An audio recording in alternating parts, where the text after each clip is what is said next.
En 1965, la revista New Yorker publicó el que sería la primera parte de 4 del que luego se convertiría en la segunda novela más vendida del género del true crime. Muchos la conoceréis, se llama Sangre Fría y el autor es Truman Capote. Por aquel entonces Truman era un autor ya muy conocido gracias en parte a su novela Desayuno con Diamantes, y un día estaba mirando New York Times cuando vio un artículo sobre una familia que había sido asesinada en un pueblo muy pequeño en Kansas. Capote y su amiga de la infancia, Harper Lee, que también a muchos os sonará el nombre porque es la autora de Matar a un ruiseñor, cogieron las maletas y se plantaron en el pueblito de Holcomb, como os digo, en Kansas. Harper estaba allí para ayudarle con toda la parte de la investigación y él estaba pensando en escribir lo que sería o lo que se considera la primera novela del género de true crime de la historia. Y bueno, pues el resto ya os digo que es historia. En este vídeo os cuento las vidas y las muertes de la familia Clutter y las de sus asesinos. Bienvenidos a Medianoche en el Jardín del Mal, dentro caso.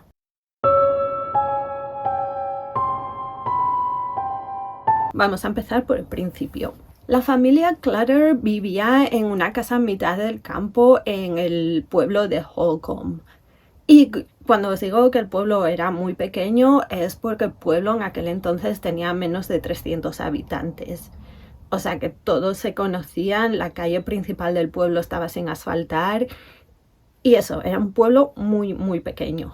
Todos los domingos por la mañana la familia Clutter tenía la costumbre de ir a misa todos juntos y además llevar a 2 amigas de la hija Nancy. El 15 de noviembre de 1959, que era un domingo y como os digo todos los domingos hacían lo mismo, el padre de una de las amigas de Nancy, que también se llamaba Nancy, es un poco lioso, la condujo hasta casa de los Clutter como hacía todos los domingos. Nancy se bajó del coche, fue hasta la casa, llamó a la puerta, nadie contestaba, fue a la parte trasera, vio que la puerta estaba abierta, un poco entreabierta, pero bueno, no le dio más importancia, volvió a llamar, nadie contestaba, miró por las ventanas, no veía a nadie.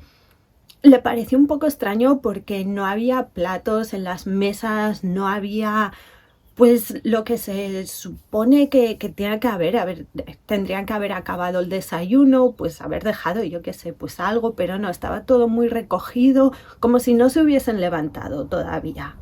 Así que Nancy se volvió al coche y le dijo a su padre que parecía que no había nadie. Así que el padre le dijo, bueno, pues vamos a ir a casa de tu otra amiga para ver si por alguna razón están allí y pensaron que tú no venías o lo que sea. La otra amiga, Susan, estaba en casa también lista para ir a misa y cuando llegaron le preguntaron, oye, los Clutter están aquí. Les dijo, no los vi. Entonces, bueno, el padre dijo, bueno, pues os voy a llevar a las 2 de vuelta a la casa a ver si es que habían salido, a ver si, yo qué sé, es que no sabes qué pensar, supongo. Entonces, bueno, pues el padre las llevó de vuelta a la casa. Y ahora las 2 chicas, Nancy y Susan, salieron del coche, volvieron a llamar a la puerta, pero nada, seguían sin responder, seguía sin haber nadie en la casa. Supongo que como ahora eran 2, se sintieron un poco más envalentonadas y decidieron las 2 entrar en la casa por la puerta trasera, que ya os digo estaba un poco entreabierta. La cocina estaba eso, pues limpia, recogida, parecía que nadie la había utilizado en unas cuantas horas. Lo único que era un poco fuera de lugar era que el bolso de Nancy, la hija de la familia, estaba tirado en el suelo. Pero bueno, tampoco le dieron eso pues más importancia. Las 2 chicas estaban llamando, pues Nancy, Mr. Clutter, Mrs. Clutter, ¿sabes? Para ver si alguien les contestaba, pero eso, no obtenían respuestas, así que decidieron ir a la habitación de Nancy. Una de las amigas entró primero en la habitación y empezó a gritar y salió de allí corriendo. La otra amiga no sabía qué había pasado y vio que en la cama que había alguien, que Nancy estaba en su cama tapada con las mantas, así que fue a ir a despertarla, a empujarla un poco para que se despertase. Y cuando estaba al lado de ella, fue cuando vio la sangre en las paredes, en Nancy, en la cama. Así que ella también echó a gritar, salió corriendo de la casa, se fue al coche. Le contaron al padre lo que habían visto, así que el padre entró en la casa para llamar a la policía. Pero cuando cogió el teléfono se dio cuenta de que los cables estaban cortados. Así que nada, pues se volvieron a subir al coche y se fueron a casa a llamar a la policía. Claro, como os digo, en un pueblo tan sumamente pequeño todos se conocen y lo que los policías vieron pues se quedaría con ellos para el resto de sus vidas, porque es que pues esa familia eran amigos, eran gente eso, que conocían de toda la vida. Desde el primer momento la policía del pueblo se dio cuenta de que era un caso demasiado grande para ellos. Eso, pues la policía de un pueblo de 300 habitantes investigar asesinatos, pues supongo que nunca había habido uno en el pueblo. Entonces, bueno, pues llamaron al FBI de Kansas, que se llama el KBI, o sea, Kansas Bureau of Investigation, en vez de Federal Bureau, es el Kansas Bureau. Pero bueno, los voy a llamar el FBI porque es lo que más conocemos todos. Uno de los agentes vivía en una ciudad que se llama Garden City, que está muy cerca de Holcomb, y de hecho, bueno, pues conocía a la familia Clutter y ese día estaba en la iglesia cuando recibió un aviso de que tenía que ir a Holcomb. Dentro de la casa lo que encontraron fue que en el sótano, en la sala donde estaba la caldera, allí se encontraron el cuerpo de Herb Clutter, que era el padre de la familia. Tenía las manos atadas y tenía una mordaza en la boca. Le habían pegado un tiro en la cabeza y también le habían rebanado el cuello. Su hijo Kenyon estaba en otra sala en el sótano, tumbado en un sofá. Estaba atado al sofá, también amordazado y también maniatado. Como su padre, bueno, él solo tenía un tiro en la cabeza. En el piso superior encontraron a Bonnie, la madre, también atada, también amordazada, también con un tiro en la cabeza. Y por último fueron a la habitación de Nancy, la hija, y se la encontraron en la cama, como os digo, totalmente tapada y tenía un tiro en la parte de atrás de la cabeza. Era la única de la familia que tenía las manos atadas pero no estaba amordazada. Nadie entendía cómo esta tragedia le podía haber ocurrido a los Clutter, primero porque era un pueblo tan pequeño y segundo porque los Clutter eran una familia muy querida en el pueblo. No tenían enemigos, no tenían problemas, eran buenos vecinos, los hijos eran populares. La gente no se creía que pudiese haber pasado. Y bueno, pues ¿quién era la familia Clutter? El padre Herbert o Herb Clutter nació el 24 de mayo de 1911 y tenía 48 años en el momento de los hechos. Herb se graduó en la Kansas State University y trabajó en varias organizaciones agrarias. Al mismo tiempo, Herb tenía su propia granja, su propia explotación agraria que se llamaba River Valley Farm y allí empleaba a unas 18 personas. Herb estaba súper bien considerado entre todos los trabajadores porque al parecer pagaba bien, ofrecía buenas condiciones y eso, sus trabajadores pues todos le tenían cariño y era una persona para la que les gustaba trabajar. La granja iba muy bien, estaba siendo un negocio de éxito y la reputación de Herb en el pueblo era ejemplar. Herb, gracias a sus estudios o por ser como era él, pues le gustaban todas las innovaciones y había traído innovaciones a su granja, que de hecho, bueno, os voy a dejar unas imágenes por aquí de un programa de televisión que hicieron en aquella época por lo bien que que lo tenía todo. Herb estaba muy metido en la iglesia, era metodista, como toda su familia, ayudaba a sus vecinos y tenía pues la familia típica de los años 50 en Estados Unidos que vemos en la tele, pues así, tal cual. Su mujer, Bonnie, tenía 45 años cuando fue asesinada. Bonnie había nacido el 7 de enero de 1914 y estaba estudiando enfermería cuando la tuvieron que operar de apendicitis, y en aquella época pues una operación de apendicitis no es como es ahora, que es casi pues entras, sales y ya está, sino que la recuperación, volver a la vida normal, pues llevaba un tiempo y Bonnie, muy a su pesar, tuvo que dejar los estudios de enfermería. Bonnie y Herb tuvieron en total 4 hijos: Iviana, Beverly, Nancy y Kenyon. Las 2 hijas mayores ya no vivían con ellos, una estaba estudiando enfermería y estaba a punto de casarse, se iba a casar ese diciembre, y la otra hija ya se había casado y vivía con su marido en otro estado. Bonnie sufría depresión y tenía también algunos problemas de salud, creo que de espalda, aunque no se sabe mucho cuánto afectaban a su vida diaria. En el libro A Sangre Fría parece que Bonnie era casi una inválida, que no salía de la cama, pero los familiares dicen que no era así, que Bonnie estaba muy involucrada en la vida de sus hijos, pero también tenía sus aficiones, iba y hacía cosas, pero bueno, eso pues tenía depresión. Mucha gente dice que seguramente era depresión posparto, pero en aquella época pues no se sabía de eso, así que pensaban que era más como una depresión clínica. Bonnie se encontraba preparando todos los detalles de una cena de Acción de Gracias donde iban a ir todos los familiares de los Clutter, que estaban todos distribuidos por todo Estados Unidos, pues iban a ir a la casa a pasar Acción de Gracias con ellos, y Bonnie ya tenía todo, había enviado invitaciones donde decía que iban a hacer las siguientes actividades, que tenían pues tantas camas disponibles, que podían alojar a tanta gente.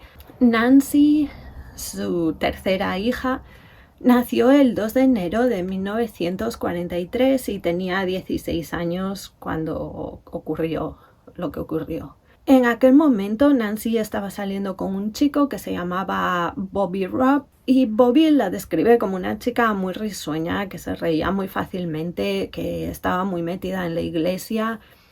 También formaba parte de una organización donde enseñan a la gente joven distintas disciplinas, y en el instituto Nancy sacaba todos sobresalientes, era muy buena estudiante, también tocaba el clarinete en la banda del colegio. Era una chica muy popular, le gustaba montar a caballo, cocinar, sobre todo la repostería y la música, y coser. Las niñas pequeñas del pueblo iban a ella cuando querían aprender o mejorar en alguna tarea doméstica, o cuando querían aprender a hacer repostería. Kenyon, el único hijo varón y el hermano más pequeño de todos, nació el 28 de agosto de 1944 y tenía 15 años. Kenyon era un poco lo contrario a su hermana, en el sentido que era muy tímido y lo que más le gustaba hacer era arreglar cosas. O sea, era el típico, yo tenía de pequeña un vecino así que pues cogía una radio, la desmontaba entera para volver a montarla, o cogía una bici, la desmontaba y volvía a montarla. De hecho, su padre le dejó comprarse un coche viejo, aunque Kenyon pues tenía 15 años, no tenía edad para conducir, pero para que pudiese reparar el motor y restaurar el coche. Sus familiares dicen que aunque tímido, Kenyon era muy bromista y que le gustaba pues reírse y pasárselo bien. Así que os preguntaréis, ¿cómo es que una familia tan normal y corriente en un pueblo tan pequeño pueda acabar así? Pues todo empieza en una cárcel y con una mentira.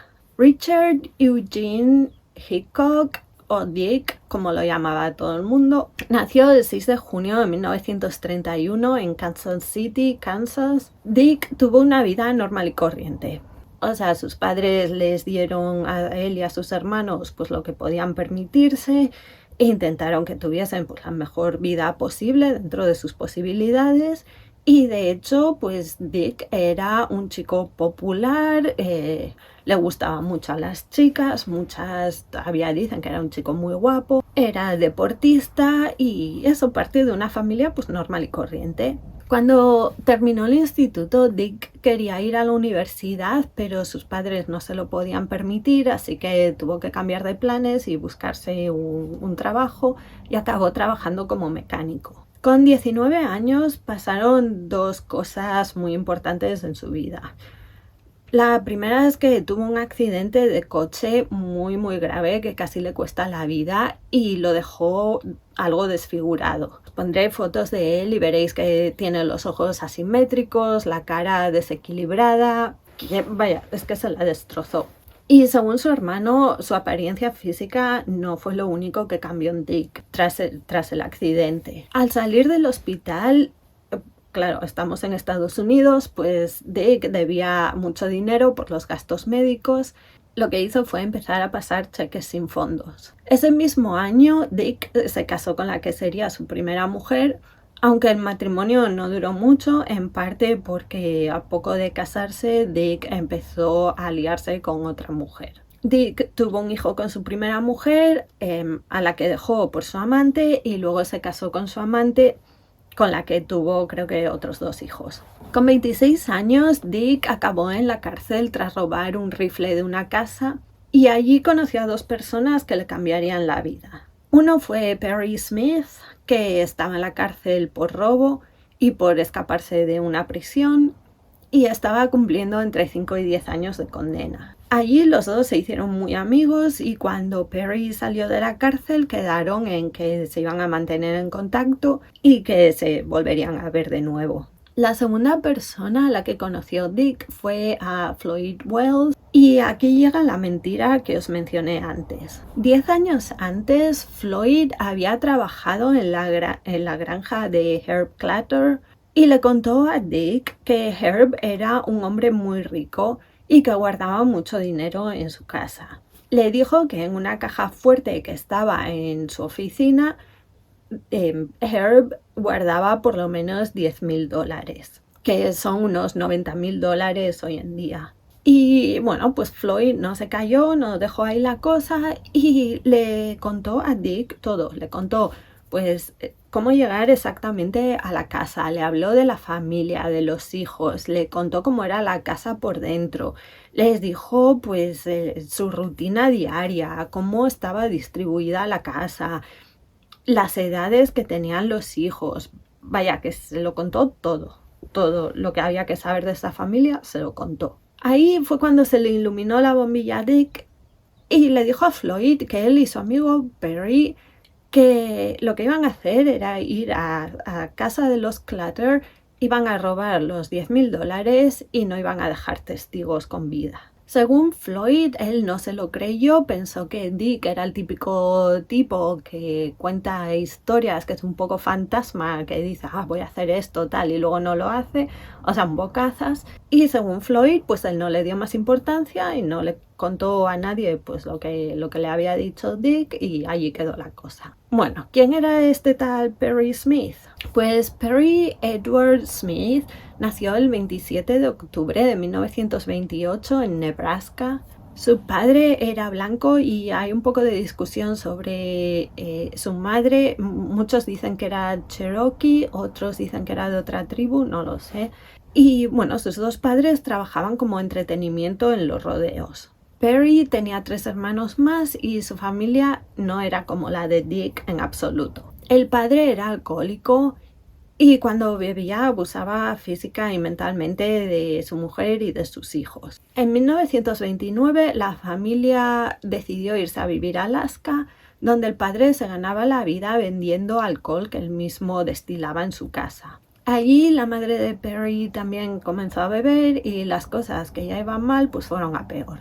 En 1935 la madre metió a sus hijos en el coche y se fueron de Alaska a San Francisco, dejando al padre atrás y sin mirar de vuelta. Haberse librado del padre y vivir solo con la madre no fue el cambio que esperaban, porque su madre ahora era muy alcohólica. De hecho, cuando Perry tenía 13 años, su madre en una de esas borracheras pues acabó muriendo ahogada en su propio vómito.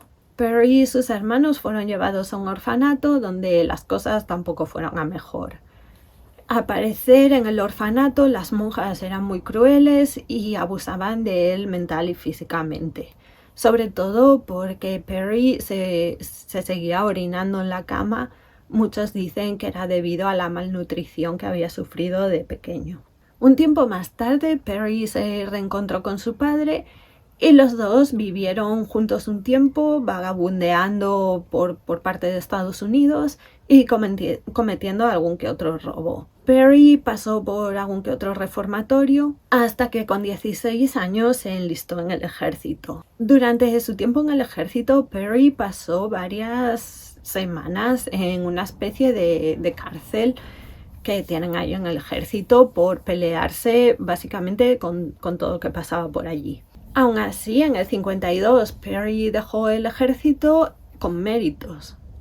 Bueno, tras salir del ejército, Perry se fue a vivir con un amigo que había conocido en su tiempo como militar, y su amigo vivía en la zona de Tacoma en Washington, en el estado de Washington. Y allí Perry empezó a trabajar como pintor de coches.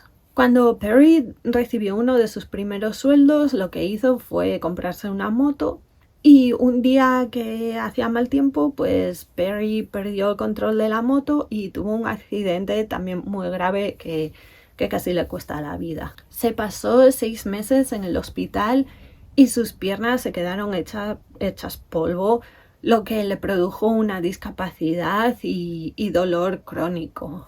Tomaba un montón de aspirinas, al parecer, para intentar aliviar ese dolor. Si escucháis ladridos es que hay un perro fuera y mi perro aquí está ladrando también, así que lo siento. Por cierto, 2 de los hermanos de Perry se acabaron quitando del medio y la hermana restante se cortó toda comunicación con él y no quiso saber nada de él. En agosto del 59, Dick salió de la cárcel y se fue a vivir a un pueblo llamado Olathe, que está en Kansas, y allí consiguió un trabajo y durante un tiempo muy corto, no se metió en problemas. Pero bueno, esto de la vida sin crímenes, de la vida que hacemos la gente normal y corriente, pues no le pareció muy allá y decidió contactar con su amigo Perry. Dick le contó su plan a Perry: ir a Holcomb, robar $10,000 y no dejar testigos. Perry no estaba muy seguro del plan, no porque el plan no le gustase, sino porque una de las condiciones de su salida de la cárcel era que no podía entrar en el estado de Kansas. Entonces, bueno, él no estaba muy seguro. Lo de robar y no dejar testigos, eso no le parecía mal en absoluto, nunca lo dudó. Pero lo de ir a Kansas, no sé. Pero bueno, al final Dick lo convenció y se reunieron en Olathe, donde Dick vivía con sus padres. Y bueno, allí fueron a una tienda y compraron cosas para llevar su plan adelante. Se hicieron con una pistola, con un cuchillo, varios metros de cuerda y cinta aislante. Lo metieron todo en el coche y se pusieron de camino a Holcomb, que estaba a unas 6 horas en coche. Por aquel entonces, como os digo, Dick vivía con sus padres y a los padres les dijeron que Perry y él que iban a visitar a una hermana de Perry que le debía dinero y que estarían de vuelta al día siguiente. Cuando llegaron a Holcomb, se fueron directos a la granja. Como os digo, no era fácil llegar a la granja, así que la descripción que le hizo Floyd a Dick tuvo que ser exacta, porque si no, no la habrían encontrado. Bueno, entraron en la casa por una puerta trasera que no tenía la llave echada. Una vez dentro fueron al despacho de Herb y aquí yo creo que sería la primera pista. Floyd había descrito el despacho como un sitio muy lujoso, como un despacho de estos de gente súper rica, importante, y el despacho de Herb no era así, era muy modesto, no parecía que eso pues que fuese de, yo que sé, de un millonario ni nada. Allí buscaron la caja fuerte, sin éxito, y aquí la verdad que pudieron haber dicho, bueno, pues no hay caja fuerte, no va a haber dinero, nos vamos, pero no, siguieron. Fueron hasta la habitación de matrimonio donde solo dormía Herb porque su mujer Bonnie, como ya os dije, tenía algún problema de espalda y prefería dormir ella en una cama sola para no molestar a su marido. La luz de la linterna le cegaba los ojos a Herb. Estaba recién despierto, no sabía qué estaba pasando, estaba un poco desorientado. Y le empezaron a preguntar que dónde estaba la caja fuerte. Herb les dijo que no había una caja fuerte, que nunca había tenido una caja fuerte y que de hecho que es que no guardaba dinero en efectivo en la casa. En el pueblo todos sabían que eso era verdad, que Herb no llevaba dinero en efectivo, que siempre pagaba todo con cheques. De hecho, contaban que una vez Herb pagó al peluquero con un cheque, porque eran $5 o lo que fuese por aquel entonces un corte de pelo, y le tuvo que escribir un cheque porque es que no llevaba dinero consigo, nunca lo llevaba. Otra vez, cuando Herb les dijo, mira que no hay una caja fuerte, no hay dinero, no tengo nada, pudieron haberse ido también, pero no quisieron seguir. Tras eso fueron a la habitación de Kenyon, al que también despertaron, le preguntaron lo mismo por la caja fuerte y Kenyon les dijo exactamente lo mismo que el padre, que no había dinero. Luego fueron a las otras dos habitaciones y despertaron a Bonnie y a Nancy, que Nancy seguramente ya estaba despierta por dos detalles. Uno es que Nancy debió escuchar algo porque tenía, y esto me da una pena terrible, tenía una pulsera que supongo le tendría muchísimo cariño y la escondió en la puntera de un zapato, supongo por si venían a robar, pues que no le llevasen su pulsera. Y segundo, porque cuando encontraron los cuerpos, ya os digo que Nancy estaba totalmente tapada, pero debajo de las mantas llevaba zapatillas y llevaba una bata de estas de estar por casa. Cuando ya tenían a todos los habitantes de la casa, los metieron en un baño. También pudieron haberse ido en aquel entonces, pero tampoco quisieron. Dick seguía convencido de que había una caja fuerte y la estuvieron buscando por toda la casa, pero no encontraron nada. Perry, que es una persona muy difícil de entender, ya veréis por qué, dijo que pensó que Herb, que era un hombre muy agradable y sincero y que él se creyó que no había una caja fuerte. Pero bueno, aún así tomaron la decisión de separar a la familia y se llevaron a Bonnie a su habitación donde la ataron y amordazaron. Luego llevaron a Nancy a su habitación. Al parecer allí Dick tenía la idea de abusar de Nancy, pero Perry le dijo que no. Perry al parecer... ya os digo, Perry es una contradicción absoluta. Bueno, pues Perry le tenía mucho odio a los hombres que abusaban de, no sé si de mujeres o si de niñas, pero bueno, no le parecía bien y entonces no le dejó a Dick hacer nada. Al parecer, lo de que estuviese Nancy de 16 años en la casa fue una de las razones también por las que Dick quería ir a esa casa, ya no solo por el dinero, sino también por ella. Tras dejarla en su cama, se llevaron a Herb y a Kenyon al sótano. Y como os digo, Perry es una persona muy extraña. En algún momento vio que Herb, que no estaba cómodo, que tenía frío, era noviembre, estaban con pijama solo tirado en el suelo del sótano, pues tenía frío, así que Perry cogió unos cartones y se los puso debajo para que estuviese un poco más cómodo. También cogió un cojín y se lo puso debajo de la cabeza a Kenyon, que estaba en el sofá, para que estuviese más cómodo. Una vez hicieron eso, Perry y Dick se fueron por toda la casa a buscar pues qué cosas robar, porque bueno, no había $10.000, pero por lo menos llevarse algo. Habían ido con el plan de llevarse $10.000 y lo que consiguieron en realidad fue un transistor portátil, unos $40 y unos prismáticos. De nuevo, ahí se pudieron ir y no hacer nada más. O sea, es que no tenían, o sea, es que es una locura. Dick y Perry bajaron al sótano y Perry le dio el cuchillo a Dick para que acabase con la vida de Herb. Pero Dick, que ya os digo, era mucho de hablar, pero de hacer poco, pues no, como que no daba el paso ese final, así que Perry le quitó el cuchillo, lo cogió y lo utilizó para, pues, cortarle el cuello a Herb. Seguidamente le pegó un tiro con la pistola. Y esto fue Perry, el mismo que le había puesto cartones debajo para que estuviese un poco más cómodo y no tuviese frío. Es que no se entiende. Seguidamente el mismo Perry fue y le pegó un tiro en la cabeza a Kenyon de 15 años al que le había puesto un cojín debajo de la cabeza.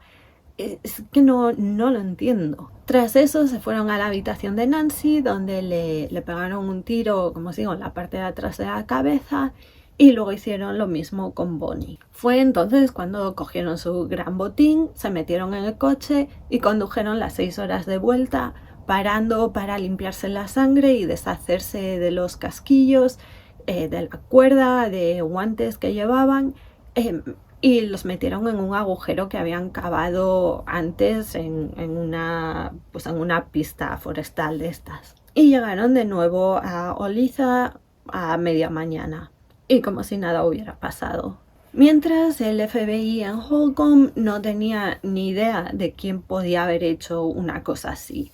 Una de las primeras hipótesis fue que una de las 2 hijas mayores de los Clutter podían tener motivos para asesinarlos, porque esa misma tarde, o sea, la tarde de cuando ocurrieron los asesinatos, el padre, Herb, había firmado una póliza de seguros donde le dejaba todo a sus hijos y a su mujer. Entonces, de repente, estas 2 hijas, pues eran muy ricas, o eran ricas. Pero cuando hablaron con el agente de seguros, vieron que esa póliza llevaba ya un tiempo negociándose, con cambios, con lo que fuese, que vaya, que ya llevaba meses, que coincidió justo que se firmó ese mismo día, pero que llevaba meses haciéndose.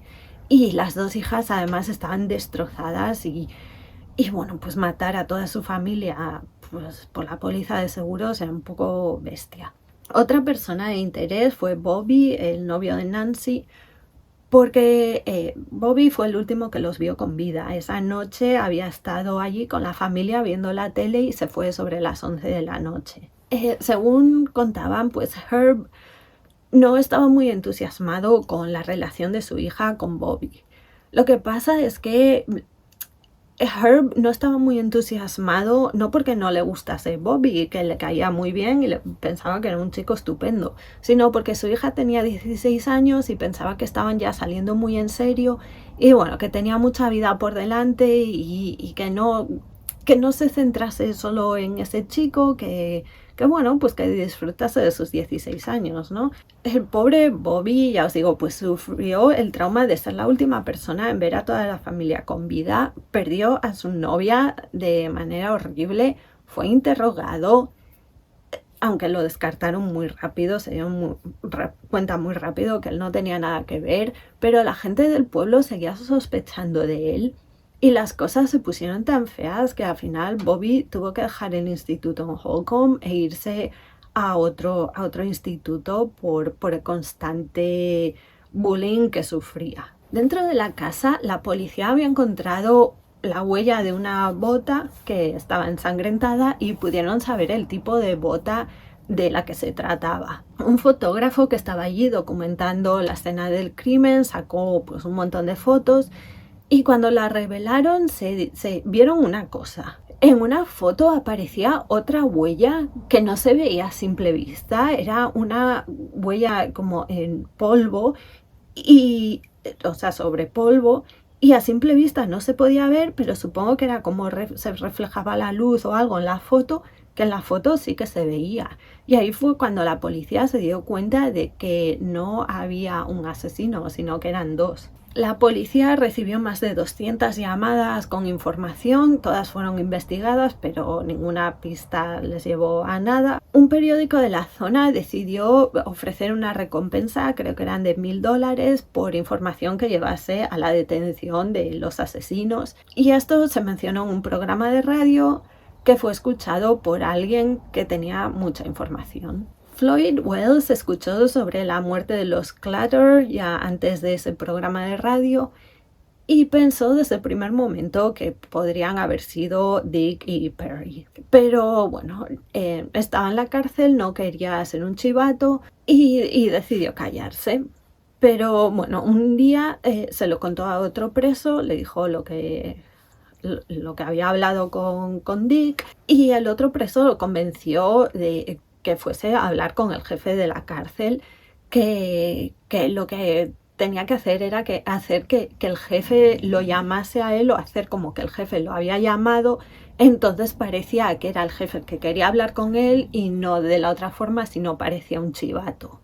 Y fue lo que hizo, fue al jefe de la cárcel y le contó toda la historia de nuevo. La información llegó 10 días después de los asesinatos y no os creáis que Floyd lo hizo por bondad o por ser buena persona, no. Lo hizo por la recompensa y porque consiguió una reducción en su condena. Mientras Perry y Dick, que habían tenido la idea de robar $10,000, irse a México, comprar un barco y dedicarse a llevar turistas a pescar, pues claro, como que no. Aún así querían irse a México, pero bueno, necesitaban dinero. Y diréis, pues nada, los dos se pusieron a trabajar como haríamos el resto y a ahorrar. Pero no, por Dios, no. Dick se puso a comprar cosas con cheques en blanco, cosas en plan una tele. Entonces al día siguiente la devolvía y le daban el dinero en efectivo. Así que así pues se iban amontonando un dinero y cuando consiguieron el suficiente dinero se fueron a México. Pero claro, el dinero se les acabó pues muy rápido. En México hasta vendieron el transistor que habían robado en la casa, que era de Kenyon, porque esos estaban desesperados por dinero. Tras su aventura mexicana, que duró muy poco tiempo, se volvieron a Estados Unidos.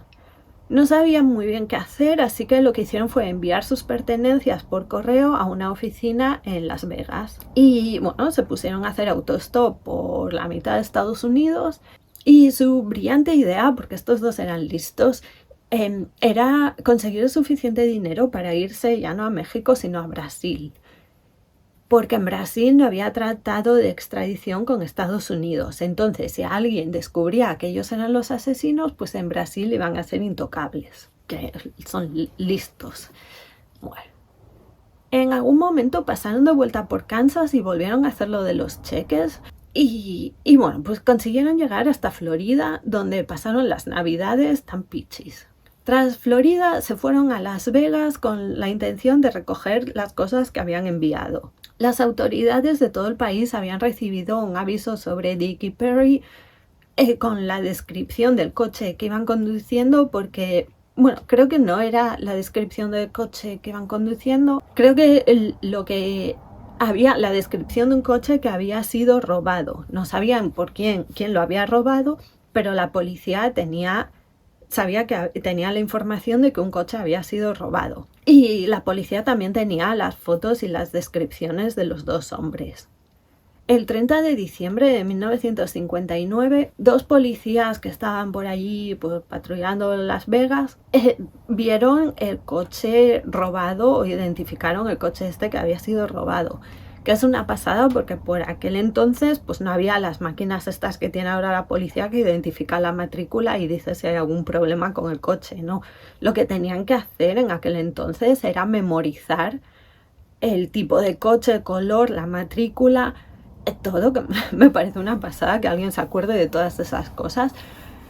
Pero estos policías pues sí que se acordaron de todo eso, vieron el coche que era el que había sido robado, pararon el coche. Cuando pararon vieron quién iba dentro y se dieron cuenta de quién iba dentro eran los dos tipos de las fotos que había enviado la policía a Kansas diciendo que los estaban buscando. Los arrestaron y dentro del coche, cuando os digo que estos son genios, se encontraron en una caja con sus pertenencias, porque ya las habían recogido de correos, y dentro de la caja había 2 pares de botas, que unas todavía ensangrentadas y correspondían con las huellas que habían dejado en la casa. Sí, no se deshicieron de las botas, sino que las enviaron por correo. Los 2 hombres fueron arrestados. Dick pensó que su arresto era por lo de los cheques sin fondos, y los detectives le dejaron hablar hasta que decidieron cambiar de tema y le preguntaron por los asesinatos. Al principio Dick lo negó todo, pero poco tiempo después, no tardó mucho, empezó a confesar. Y dijo todo lo que había sucedido, pero dijo que él no había matado a nadie, que todo había sido Perry. Perry no contaba nada. Los policías intentaron todo, le dijeron que Dick estaba confesando, que él se lo había contado todo. Perry no se lo creyó. Habían quedado, los dos lo habían hablado, aunque si alguna vez eran detenidos, que ninguno iba a confesar. Y Perry se lo estaba tomando al pie de la letra. Así que los policías pensaron en alguna forma de hacerle confesar. Y lo que hicieron fue, el día que los iban a llevar de Las Vegas a Kansas, los pusieron en 2 coches de policía diferentes. Sabían que Dick le gustaba hablar. O sea, Dick, de esta gente que no se callaba. Así que, bueno, pues en el coche empezaron pues a hablar pues del tiempo con él o lo que fuese. Y Dick empezó pues a hablar. Y en el otro coche en el que iba Perry empezó a adelantar al coche en el que iba Dick y se paró un poco al lado del de Dick, de suficiente tiempo para Perry ver que Dick estaba ahí hablando. Y claro, pues ahí Perry dijo, pues sí que está contando todo, así que él empezó a hablar y su historia era casi idéntica a la de Dick, aunque añadió lo de que Dick quería abusar de Nancy, y también dijo que él no había matado a nadie, que todo había sido Dick. El juicio duró tan solo una semana. La defensa intentó evitar la pena de muerte diciendo que los dos que tenían problemas mentales, los de Dick sobre todo por el accidente este que había tenido en coche, pero el jurado no estuvo de acuerdo y tardaron menos de 40 minutos en dar su veredicto y condenarlos a muerte por ahorcamiento. El 14 de abril de 1965 fueron ejecutados. Dick tenía 33 años y Perry tenía 36. No se sabe todavía hoy en día quién mató a las 2 mujeres. Se sabe, Dick confesó que él había asesinado a los 2 hombres, dijo que... No, perdón. Perry confesó, dijo que él había asesinado a los 2 hombres, pero que fue Dick quien mató a las mujeres, pero luego Perry se sintió culpable, ¿cómo decirlo? En el juicio vio a los padres de Dick que lo estaban pasando muy mal. Claro, estaban disgustadísimos por lo que había hecho su hijo, no se lo creían. El padre, de hecho, pues se enfermó y estaba muy malo. Y a Perry le dio pena que fuesen a pensar que su hijo era un asesino, así que lo que hizo fue intentar retractarse de su confesión anterior y decir que fue él quien había asesinado a todos, pero no le dejaron y no se sabe hoy en día pues quién acabó con la vida de Bonnie y de Nancy. Pero la historia de Perry y Dick tampoco se acaba aquí. Se sospecha que también fueron los culpables del asesinato de otra familia entera en Florida. En diciembre de 2012, los cuerpos de los dos fueron exhumados para conseguir muestras de ADN. Y todo se debió a que la familia Walker fue asesinada en diciembre de 1959. La familia, que eran Cliff, el padre de familia, su mujer Christine y sus 2 hijos, Jimmy de 3 años y Debbie de 2 años, fueron asesinados con disparos. Christine había sido abusada y Debbie, la bebé, se piensa que también pudo haber sido ahogada porque se encontró su cuerpo en una bañera. Y se sabe a 100% que Dick y Perry estaban en Florida en diciembre de 1959. Y los asesinatos de esta familia entera se produjeron tan solo 34 días después de los asesinatos de los Clutter. Al final el ADN no dio resultados porque el ADN que se había encontrado en Christine estaba ya muy deteriorado y no eran capaces pues, de conseguir que ese ADN pues, correspondiese con nada. O sea, las pruebas pues, eran inválidas. Y esos asesinatos siguen sin resolverse y no se descarta que Dick y Perry fuesen los culpables. O sea, no están considerados los únicos potenciales culpables, pero sí que no los pueden descartar. Otra pregunta que mucha gente se hace es que si Floyd realmente no tuvo nada más que ver en los asesinatos. A ver, se sabe que no pudo cometerlos porque Floyd estaba en la cárcel cuando sucedieron, pero bueno, hay gente que se piensa que estaba más involucrado de lo que dijo. El hecho de que Floyd dijo que él no tenía ningún problema con los Clutter, que de hecho que le caían súper bien, que Herb le parecía un señor súper agradable, muy generoso, que pagaba bien, que lo trataba muy bien, Bonnie le dio un extra por Navidad, que era una familia muy decente y eso, y que le tenía mucho cariño.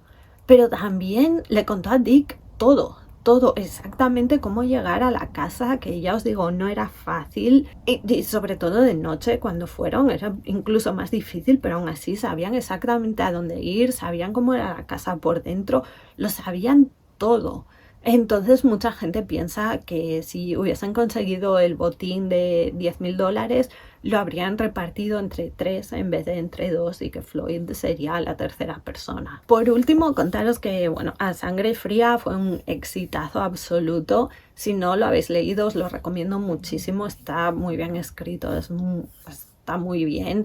Se sabe hoy en día que Truman Capote sí que se tomó alguna licencia artística, sobre todo no con lo de los asesinatos, sino con cosas de después, pues distancias o lugares o cosas que pasaron después, pero bueno, es básicamente eso, hechos reales. Y como os dije, es la segunda novela más vendida de este tipo de género de true crime.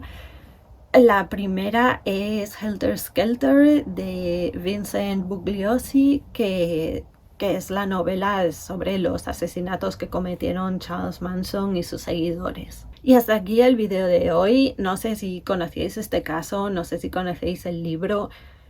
Ya os digo que si no lo conocéis, id a comprarlo, leerlo, está genial. Espero que os haya resultado interesante, espero que os haya gustado y bueno, como siempre, suscribíos si no lo estáis, dadle like, compartid todas estas cosas y nos vemos en el siguiente vídeo.